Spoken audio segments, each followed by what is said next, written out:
हिमाचल की विधानसभा के इतिहास में पहली बार नियम 67 के अंतर्गत चर्चा को स्वीकार किया गया, इसलिए कि विषय गंभीर है, इस पर चर्चा होनी चाहिए।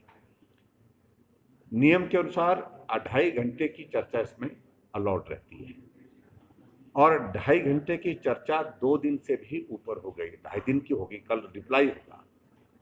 ऐसे में अपने विधायक कौन कौन बोलेंगे वो सूची उनकी ओर से आती है और उनको वो निर्धारित करना चाहिए था किसको पहले बोलना है, किसको बाद बोलना है, किसको बोलना है, किसको नहीं बोलना है, लेकिन उसके बावजूद भी वो तय नहीं कर पाए।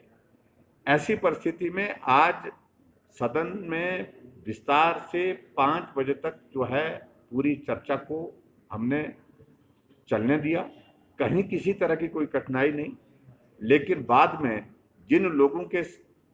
जिन सदस्यों के नाम उन्होंने लास्ट में भेजे थे तो स्वाभाविक रूप से वो कठिन थे, क्योंकि हमने तय किया कि कल चर्चा होगी, कल रिप्लाई होगा।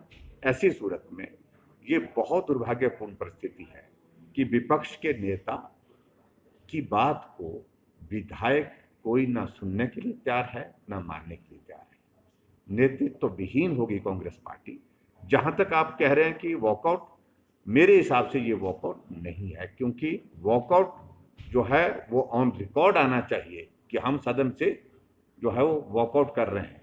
रिकॉर्ड में कुछ नहीं कहा गया, सामान उठाया, नारे लगाते लगाते चले गए। ऐसे में ये स्वस्थ परंपरा नहीं है कि आप सदन में जब चाहो तो बैठें, सदन में जब चाहो तो चले जाएं। ऐसी एक उचित व्यवस्था नहीं है, इसलिए मैं सारी चीज की निंदा करता हूं। चर्चा के नाम पे के लिए किसी ने उनको रोका नहीं, उनका नाम उनके विधायक दल की ओर से वहां स्पीकर के पास नाम जब बोलने के लिए जाता है तो उस सूची में किस क्रम पे होना चाहिए तो वो उनको तय करना है, उस पर हमको कुछ नहीं करना है। हमने तो समय की बात कही है। जहां तक उनके आरोपों की बात है, अगर आरोप है तो वो लिख करके दे, तथ्य के आधार पर दे, उस पर हम जानकारी हासिल करेंगे।